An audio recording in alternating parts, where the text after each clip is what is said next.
Sa resepsyon ng kasal ko, inayos ko ang aking belo sa refleksyon ng isang makintab na tansong bar na 3 buwan kong pinaghirapang i-restore. Napakakintab ng metal, kaya kitang-kita ko siya.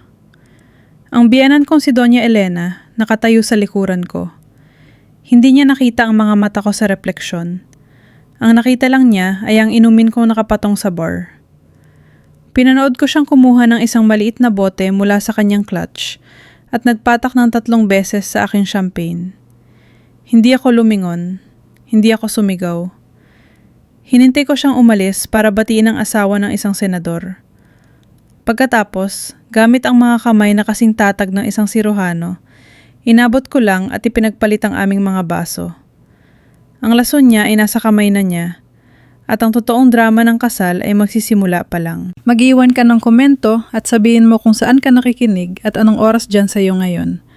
Gusto kong malaman kung sino ang bahagi ng ating komunidad. Karamihan sa mga bride ay tiyak na magpapanik sa banyo matapos makitang tinangka silang lasunin ng kanilang binan. Pero isa akong heritage conservation architect. Ang trabaho ko ay ayusin ang mga gumuguhong pundasyon at mga depektibong istruktura. Ang pagpapanik ay isang luho na hindi ko kayang bayaran. Ang naramdaman ko sa sandaling iyon ay hindi takot. Ito ay static load. Iyon ang tawag sa engineering sa napakalaking bigat na tahimik na dinadala ng isang biga bago ito magpasya kung itataguyod ba nito ang bubong o mababali sa gitna. Naglakad ako pabalik sa presidential table. Ang mga takong ko ay lumilika ng isang matatag na ritmo sa sahig na kahoy. Sinuri ko ang aking pulso. 80 beats per minute, bahagyang mabilis, ngunit kontrolado. Hinaplos ko ang seda ng aking bestida at umupo sa tabi ni Miguel. Ang lalaki nagliligtas ng buhay ng mga bata bilang isang pediatric surgeon. Ngunit hindi makita na ang sariling ina ay isang salot. Hinawakan niya ang kamay ko sa ilalim ng mesa. Ang kanyang hinlalaki ay dumadampi sa aking singsing. Tiningnan niya ako nang may pagmamahal na halos nakakasakit. Ibinulong niya na napakaganda ko raw. Wala siyang ideya na 10 talampakan ang layo. Ang kanyang ina ay kasalukuyang humihigop ng champagne na binalak niyang maging aking kapahamakan. Tumingin ako sa kabilang panig ng mesa. Nakaupo na si Doña Elena. Siya ang sentro ng atensyon kasama ang aking mga magulang. Tumatawa sa isang sinabi ng aking ama at ginagampanan ng perpekto ang papel ng isang mabait na matriarka. Tumingin siya sa akin. Ang kanyang mga mata ay malamig. Mga patay na bagay na nakabaon sa ilalim ng makapal at mamahaling maskara. Itinaas niya ang kanyang baso, ang baso ko, sa isang tahimik na pagtagay sa akin. Isang maliit na ngisi na nagsasabing, "Checkmate, iha." Akala niya siya ang arkitekto ng sandaling ito. Akala niya isa lang akong maswerteng babae na napadpad sa kanilang dinastiya. Isang problema na maaring solusyonan ng isang tseke o isang bote ng chemical. Kinuha ko ang aking baso ng tubig. Hindi nang inghilig ang aking kamay. Dahan-dahan akong uminom. Malamig ang tubig. Ang lasa nito ay kalinawan. Pinanood ko si Doña Elena na uminom muli ng champagne. Napakakampante niya sa kanyang kalupitan. 2 taon niya sinubukang gibain ako. Itinuturing akong isang eskwatra sa buhay ng kanyang anak. Tinawag niyang marumi ang aking trabaho. Inalok niya ako ng milyon-milyon para lang maglaho. Ngunit nakalimutan niya ang isang bagay tungkol sa mga restoration architect. Alam na alam namin kung nasaan ang mga mahihinang punto. At alam na alam namin kung kailan malapit ng gumuho ang isang estruktura. Ibinaba ko ang aking baso. Ngumiti ako pabalik sa kanya at naghintay. Para maintindihan kung bakit hindi ko siya pinigilan. Kung bakit hindi ko hinawakan ng kanyang pulso at sumigaw ng pulis doon mismo, kailangan mong maintindihan ang arkitektura ng aming digmaan. Hindi ito isang biglaang krimen na dala ng matinding damdamin. Ito ang demolition phase ng isang proyektong 2 taon ng pinamamahalaan ni Doña Elena. Mula nang ipakilala kami ni Miguel, ako ay isang zoning violation sa kanyang perpektong mundo. Ang mga Montenegro ay tinatawag na old money, na karaniwang nangahulugang ang kanilang pera ay lumana at takot sila sa sinumang nagtatrabaho para mabuhay. Nakilala ko si Doña Elena sa inspection ng kanilang ancestral house. Nakasuot ako ng work boots at hard hat na puno ng alikabok. Tiningnan niya ang aking mga kamay na para bang may nakakahawang sakit. Tinanong niya si Miguel sa harap ko kung kumukuha ba siya ng tauhan para sa isang remodeling. Nang sabihin niyang ako ang kanyang girlfriend, hindi siyang gumiti. Sinabi lang niya, ang mga insulto ay hindi kailanman malakas. Ang mga ito ay structural. Mga maliliit na bitak sa pundasyon na idinisenyo para ako ay gumuho. Makakalimutan niya akong imbitahan sa mga family dinner. Ipakikilala niya ako sa kanilang mga kaibigan bilang maliit na project manager ni Miguel. Pinabalewala ang aking master's degree at aking lisensya. Ngunit, ang totoong structural failure ay nangyari 6 na buwan na ang nakalipas. Nakaupo ako sa kanyang library. Inilagay niya ang isang makapal na sobre sa ibabaw ng mahogany desk. Sa loob ay isang cashier's check na nagkakahalaga ng 5 milyong piso. Sinabi niya na ito ay isang severance package. Sabi niya, "Mabait kang bata, Liana, pero maging realistic tayo. Galing ka sa wala. Nagtatayo ka ng mga bagay. Kami ang nagmamay-ari ng mga bagay. Hinding-hindi ka magiging komportable sa mesang ito at sinusubukan ko lang na iligtas ka sa kahihiyan ng pagsubok." Tiningnan ko ang tseke. Mas malaki pa yon sa kinikita ng mga magulang ko sa loob ng 2 taon. Tiningnan ko siya. Hindi ko ito pinunit. Hindi ko ito ibinato sa kanyang muka. Ibinaba ko lang ito pabalik sa mesa at sinabing, "Sa tingin ko, minamaliit ninyo ang halaga ng pagod ko, Doña Elena. Hindi ako binebenta." Iyon ang sandali na nagbago ang kanyang mga mata. Iyon ang sandali na mula sa isang istorbo, naging isang banta ako at ang mga banta ay kailangang i-neutralize. Sa psychology, mayroong konsepto na tinatawag na extinction burst. Natutunan ko ito noong pinag-aaralan ko kung paano nakakaapekto ang stress sa mga materyales ng gusali. Ngunit perpekto itong mailalapat sa mga narcissist. Kapag napagtanto ng isang bata na ang pagsigaw ay hindi nagbibigay sa kanila ng gusto nila, hindi sila tumatahimik. Mas lalo silang sumisigaw. Nagwawala sila. Nananakit. Itinataas nila ang kanilang pag-uugali sa isang sukdulang antas bago sila tuluyang sumuko. Ito ang huling desperadong pagsabog ng enerhiya para piliting ibalik sa kanilang kontrol ang mundo. Ang linggo bago ang kasal ay ang extinction burst ni Doña Elena. Napagtanto niya hindi gumana ang mga suhol, hindi gumana ang mga insulto. Matutuloy ang kasal, kaya't sinunog niyang lahat. Noong Martes, tinawagan niya ang aming florist at sinubukang kansilahin ng order. Sinasabing namatay daw ang bride sa isang aksidente sa sasakyan. Ang florist, salamat sa Diyos, ay tinawagan muna ako. Noong Huwebes, natagpuan ko siya sa bridal suite na sinusuri ang aking belo. Nang umalis siya, may isang malaking punit sa puntas. Sabi niya, sumabit daw sa kanyang singsing. Pero alam ko ang tibay ng French lace. Kailangan mong gustong punitin ito. Inayos ko ang belo gamit ang gintong sinulid, isang teknik na ginagamit ko sa restoration. Hindi ko sinabi kay Miguel. Alam kong kung sasabihin ko sa kanya, gagawa siya ng kwento. Igagaslight niya si Miguel, tatawagin akong paranoid, sasabing stress lang ako at nag-i-imagine. Umasa siya sa katotohanan na ang kanyang pag-uugali ay napakabaliw na walang matinong tao ang maniniwala dito. Kaya nung makita ko ang bote sa reception, lahat ay nagugnay-ugnay. Hindi ito basta-basta. Hindi lang ito galit. Ito ang huling pagsabog ng kanyang extinction burst. Hindi niya mapigilan ang kasal, kaya't natpa siya siyang sirain ng alaala nito. Luso niya akong magkasakit. Luso niya akong mapahiya. Luso niyang patunayan sa bawat bisita mula sa alta sosyedad sa silid na yon na ako ay mahina, magulo, at hindi karapat-dapat sa pangalang Montenegro. Luso niya ng isang sakuna. Nagpa siya lang akong hayaan siyang maging biktima nito. Ang maganda sa structural failure ay bihirang mangyari ito kaagad. Bago gumuho ang isang gusali, umuugong ito. Pumuputok ang mga tornilyo. Nabibiyak ang kahoy. Kailangan mo lang maging sapat na tahimik para marinig ito. Ang reception hall ay maingay sa palakpakan habang tinatapos ni Miguel ang kanyang talumpati. Siya ay kaakit-akit, mapagkumbaba, perpekto. Umupo siya at hinalikan ako sa pisngi. Ibinubulong na siya ang pinakamaswerteng lalaki sa mundo. Pagkatapos, tumahimik ang silid. Ang pagtapik ng kutsara sa kristal ay umalingaw-ngaw na parang isang babala. Tumayo si Doña Elena. Mukha siyang reyna sa kanyang silver gown. Hawak niya ang champagne flute, yung may gintong gilid, yung nilagyan niya ng lason, itinaas sa ere. Naghintay ang silid. Ngumiti siya sa mga bisita. Pagkatapos ay ibinaling ang kanyang tingin sa akin. Ito ay isang ngiti ng isang Maninila. Ang kasal, simula niya. Ang kanyang boses ay may praktisadong tono ng isang nag-aral sa finishing school. Ay tungkol sa partnership. Ito ay tungkol sa pag-alam kung sino ka at kung saan ka nanggaling.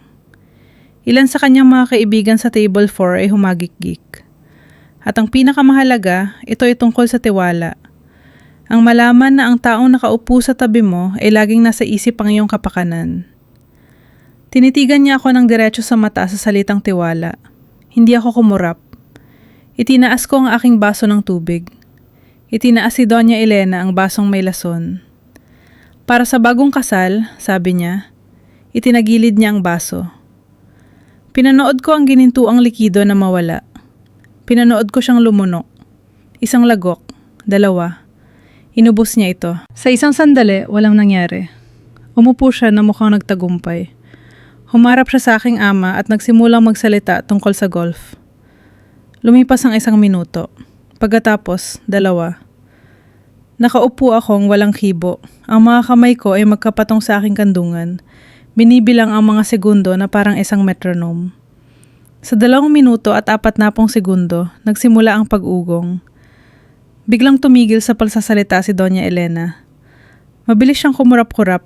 Ang kamay niya ay napunta sa kanyang lalamunan. Ang kanyang muka, nakaraniwang isang maskara ng makapal na foundation at composure, ay naging kulay abo. Sinubukan niyang tumayo, marahil para magpaalam at pumunta sa banyo, ngunit iba ang plano ng grabidad. Nanlambot ang kanyang mga tuhod. Kumapit siya sa mantel para mapanatili ang balanse. Hila-hila ang isang centerpiece ng mamahaling mga bulaklak. At pagkatapos, ginawa ng gamot pampasuka kung ano ang idinidikta ng chemistry. Hindi ito isang magalang na pagkahimatay. Ito ay marahas. Naglabas si Doña Elena ng isang garalgal na tunog na nagpatahimik sa string quartet. Sumuka siya ng direkta sa presidential table, sa ibabaw ng silk runner, ng mga mamahaling plato, at sa laylayan ng kanyang custom-made na gown. Agad naming naamoy. Ang babaeng ginugol ang 60 taon sa pag-aalaga ng isang imahe ng di matitinag na perpeksyon, ay ngayon ay nakahandusay sa sahig sa harap ng 200 piling panauhin ng lungsod. Ma! Sigaw ni Miguel, biglang tumayo. Ma! Tumingala siya sa kanya, ang mga mata ay ng lalaki at hindi nakapokus, humihingal. Hindi, bulong niya. Hindi ako... Gumuho siya patagilid sa gulo na kanyang ginawa. Nagkagulo ang buong silid, ngunit nanatili akong nakaupo na 1 segundo pa, pinapanood ang pagkasira. Ito ay pangit. Ito ay trahedya. At ito mismo ang in-order niya para sa akin. Sa isang krisis, karamihan sa mga tao ay nagpapanik. Habang nasisigawan at nakukumpulan ang mga bisita, tumayo ako at namahala. Sinabi ko sa DJ na patayin ang musika. Inutusan ko ang coordinator na gumawa ng daan para sa mga paramedic. Si Miguel ay nasa sahig kasama niya. Tinitingnan ang kanyang vital signs. Lumabas ang kanyang pagsasanay bilang siruhano. Sumisigaw siya ng mga utos. Mahina ang pulso, malinis ang daanan ng hangin, dilat ang mga mata. Dumating ang mga paramedic sa loob ng 4 na minuto. Isinakay nila si Doña Elena sa stretcher. Halos wala na siyang malay, umuungwal ng mga salitang hindi maintindihan. Habang inaangat nila siya, ang kanyang bedded clutch bag na nakapatong sa kanyang kandungan ay dumulas at nahulog sa sahig. Bumukas ang trangka. Kumalat ang laman sa sahig na kahoy, isang lipstick, isang salamin, at isang maliit na walang lamang bote. Nakita ito ni Miguel. Natigilan siya. Ngunit hindi yun ang matibay na ebidensya. Sa tabi ng bote ay isang piraso ng makapal na papel na nakatupi. Lumuhod ako at kinuha ito. Alam ko na kung ano ito bago ko pabuksan. Nasa sulat kamay ito ni Doña Elena. Eleganteng pagkakasulat. Lumapit ako kay Miguel. Nakatitig siya sa bote, ang kanyang mukha ay maputla. Miguel, sabi ko. Mahina ang boses ko, tumatago sa ingay. Basahin mo ito. Tumingin siya sa akin ng naguguluhan. Pagkatapos ay kinuha ang papel. Pinanood ko ang kanyang mga mata habang binabasa ang mga salita. Mga Ginoo at ginang, kailangan kong humiin ng paumanhin sa abala. Ang aking bagong manugang ay matagal ang nakikipaglaban sa mga personal na demonyo. Umaasa kami na ang stress ng kasal ay hindi magti-trigger ng isang relapse, ngunit tila naparami ang kanyang nainom. Pakiusap, patawarin ninyo ang gulo. Hahanapan namin siya ng tulong na kailangan niya. Ito ay isang talumpate. Isang talumpate na isinulat niya bago pa man ang reception. Hindi lang niya binalak na magkasakit ako. Binalak niya ang naratibo ng aking pagkasira. Ipiframe niya ang aking pagkalason bilang isang lasing na bulimic breakdown. Kukunin niya ang mikropono habang ako ay sumusuka at sisirain ang aking reputasyon magpakailanman. Nakita ko ang pagbabago sa mukha ni Miguel. Bihirang masaksihan ng isang lalaki na maging ulila habang buhay pa ang kanyang ina. Nawala ang pag-aalala. Nawala ang panic. Naging malamig ang kanyang mga mata. Tiningnan niya ang sulat, pagkatapos ang bote, pagkatapos ang babae sa stretcher. Sa wakas, nakita niya ang arkitektura ng bitag. Napagtanto niya na ang halimaw ay hindi nasa ilalim ng kama. Siya ang mismong nagkumot sa kanya. Tiniklop niya ang sulat at inilagay sa kanyang bulsa. Hindi siya tumingin sa akin. Tumingin siya sa paramedic. Hindi siya na-stroke, sabi ni Miguel. Ang kanyang boses ay parang bakal na nagkikiskisan. Nakalunok siya ng pampasuka at pampakalma. Tingnan ninyo ang kanyang bag para sa bote at tawagin ng pulis. Ang ospital ay amoy antiseptic at masasamang desisyon. Na-stabilize si Doña Elena sa isang pribadong silid. Inalis ang mga gamot sa kanyang sistema, ngunit ang legal na toxicity ay nagsisimula pa lamang. Ang mga pulis ay naghihintay sa hallway. Si Officer Cardona, isang lalaking mukhang nakakitana ng sapat na drama sa pamilya para sa 10 buhay, ay kinukuha ang aking salaysay. Hindi ko kailangang maging emosyonal. Kailangan ko lang maging epesyente. Binuksan ko ang file sa aking telepono. Habang isinasakay ng mga paramedic si Doña Elena, tinext ko ang venue manager. Dahil ako ang nag-restore ng ancestral house ng mga Montenegro, alam ko kung nasaan ang mga blind spot at alam ko kung saan eksaktong nakatutok ang 4 na K-security camera sa likod ng bar. Nasa inbox ko na ang footage bago pa man makarating ang ambulansya sa ospital. Ipinakita ko sa opisyalang video. Timestamp 2:47 ng hapon. Lumingalinga si Doña Elena. Kinuha niya ang bote. Ipinatak niya ang lason. Ito ay high definition na patunay ng isang felony. Lumawas si Miguel mula sa silid ni Doña Elena. Tila tumanda siya ng 10 taon kumpara noong umaga. Nilampasan niya ako, nilampasan ng kanyang ama na nakaupo at nakasubsob ang ulo sa kanyang mga kamay at dumiretso sa opisyal. Gising na po ang nanay ko, sabi ni Miguel. Walang emosyon ang kanyang boses. Gusto raw niya magbigay ng salaysay. Uminamin ba siya? Tanong ng pulis. Tumawa si Miguel, isang tuyot at walang kagalakan na tawa. Hindi, sinabi niya sa akin na ginawa niya yon para iligtas ako. Sabi niya, si Liana raw ay isang mukhang pera na sumisira sa lahi ng mga Montenegro. Sabi niya, pasasalamatan ko pa raw siya balang araw. Pinanood ko si Miguel. Ito na ang sandali.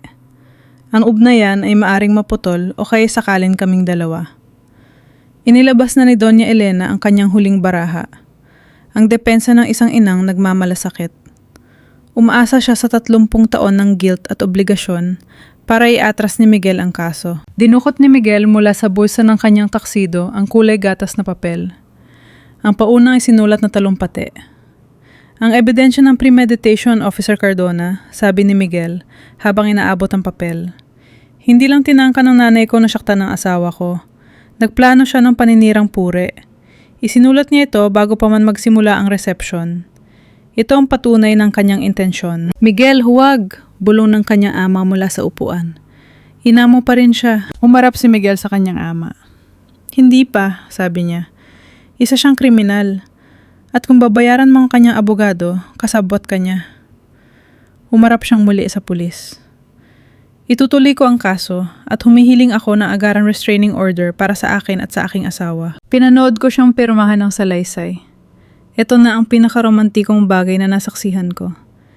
Hindi niya lang ako pinili. Pinuputol niya ang bahagi ng katawan na pumapatay sa amin. Tinanggal niya ito nang may kasanayan ng isang siruhan nung nag-aalis ng tumor. Walang mga luha. Tanging ang tunog lang ng panulat sa papel na nagpapatibay sa diborsyo sa pagitan ng isang anak at ng kanyang nakalalasong pinagmulan. 12 buwan nang nakalipas mula noong kasal. Si Doña Elena ay kasalukuyang nagsisilbi ng 24 na buwang sentensya para sa aggravated assault at reckless endangerment. Sinubukan ng kanyang abogado na idahilan ang diminished capacity, ngunit sinira ng paunang isinulat na sulat ang depensang iyon. Hindi mo maaring sabihing pansamantalang nabaliw ka kung nagsulat ka na ng press release tungkol dito 3 araw bago pa man mangyari. Hindi kami lumipat ni Miguel sa ancestral house. Bumili kami ng isang lumang bahay sa kabilang panig ng lungsod na kailangan ayusin. Magandang pundasyon, ngunit kailangan ng trabaho tulad namin. Nakaupo ako ngayon sa aming mesa sa kusina. Inaayos ang isang mangkok na nabasag ko noong nakaraang linggo. Ito ay isang Japanese technique na tinatawag na kintsugi. Hindi mo itinatago ang mga bitak. Pinupunan mo ito ng lacquer na may halong pulbos na ginto. Ang pilosopya ay mas nagiging magandang isang bagay dahil sa pagkasira nito. Ang lakas ay nasa mismong lamat. Sa mahabang panahon, akala ko ang isang perpektong pagsasama ay nangangahulugang walang alitan. Akala ko ito ay nangangahulugang makinis na ibabaw at madaling araw. Ngunit may mahalagang itinuro sa akin si Doña Elena. Sinubukan niya kaming durugin, sinubukan niyang hanapin ang aming mga stress points at pukpukin ang mga ito hanggang sa kami ay gumuho. Ngunit nagkamali siya sa pagkalkula ng mga materyales. Nang nakaupo kami sa waiting room ng ospital na yon, pinapanood ang mga pulis na kinukuha siya habang nakaposas.